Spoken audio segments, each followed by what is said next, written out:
Ok, il s'est passé des petites choses au niveau de Webflow, on va les aborder ensemble, je pense que tu l'as remarqué, hein. Il y a eu des changements, on est littéralement passé de ce que tu vois à mon écran, donc de cette belle interface, à celle-ci, qui est encore mieux. Alors concrètement, est-ce que tu dois paniquer? Est-ce que tu dois réapprendre toute la plateforme? La réponse est non, bien évidemment. Si tu te formes par exemple sur des anciennes versions de la plateforme, il n'y a pas tellement de changements, d'accord? Il y a deux, trois petites choses qui ont bougé, on va les aborder ensemble. Deux, trois ajouts de fonctionnalités, on va aussi les aborder ensemble. Alors, on va commencer par déjà ce qui a bougé au niveau de l'interface. Donc, si on revient sur l'ancienne interface juste ici, on avait une barre latérale de gauche qui était comme ceci, c'est-à-dire le panneau des éléments, les composants, la hiérarchie, les pages, les bases de données, etc., etc. Alors ici, maintenant, on va faire un petit comparatif. Là, on voit que ça a bougé au niveau de l'ordre, hein. On a le panneau des éléments, donc ici. On a les pages, ici. On a la hiérarchie et les composants. Donc avant, c'était inversé. Maintenant, voilà, ils ont changé tout ça. On a deux choses qui ont été ajoutées là. On y vient juste après. Pour le reste, c'est dans le même ordre. D'accord? Les assets, la base de données, la logique, membership, e-commerce et application. Les paramètres étaient là avant, les paramètres sont passés juste ici. Voilà. Donc si jamais tu ne retrouves plus ta petite roue crantée là, qui était là, tu vois ici, là, eh bien elle est passée en bas, donc juste ici.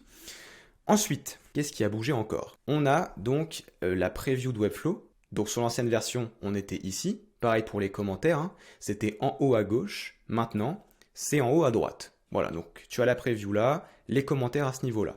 Ensuite, on a un autre panneau qui a bougé, c'est la gestion de tes classes. Tu vois ici, donc justement au niveau de la barre latérale de gauche, on a les classes donc de ton projet.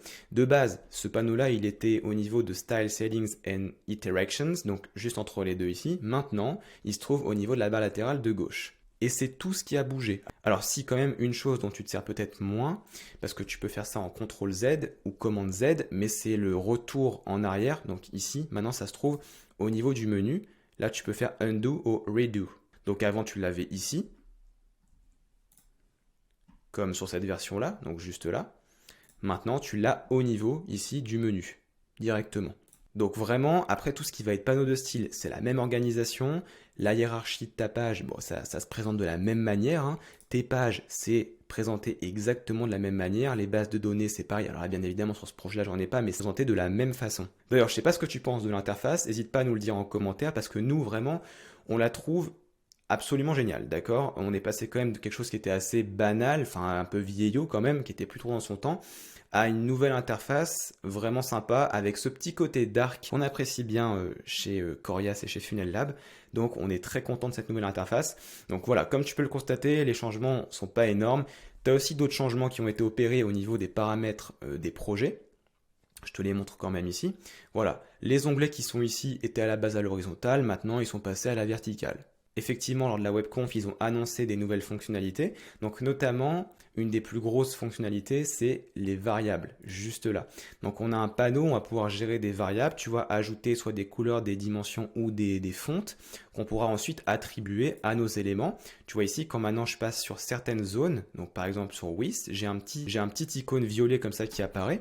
Et en fait, je peux ajouter une variable ou en créer une directement à partir de là. Et ça va permettre comme ça d'associer des valeurs dynamiques à différentes parties de mon site. Je ne vais pas te faire un tuto complet ici, ça fera l'objet d'une autre vidéo.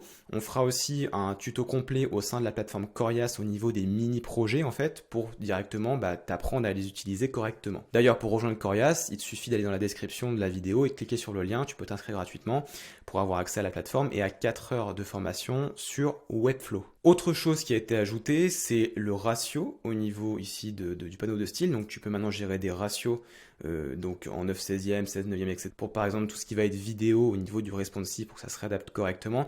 Pareil, ça fera l'objet d'une autre vidéo. Donc voilà, du coup, c'est tout pour cette vidéo. J'espère que cette nouvelle interface va te plaire. En tout cas, nous, comme je te l'ai dit, c'est le cas. N'hésite pas à mettre un like à la vidéo, à commenter, à t'abonner pour être tenu au courant des prochaines vidéos sur la chaîne. Et nous, on se dit à très bientôt. Ciao!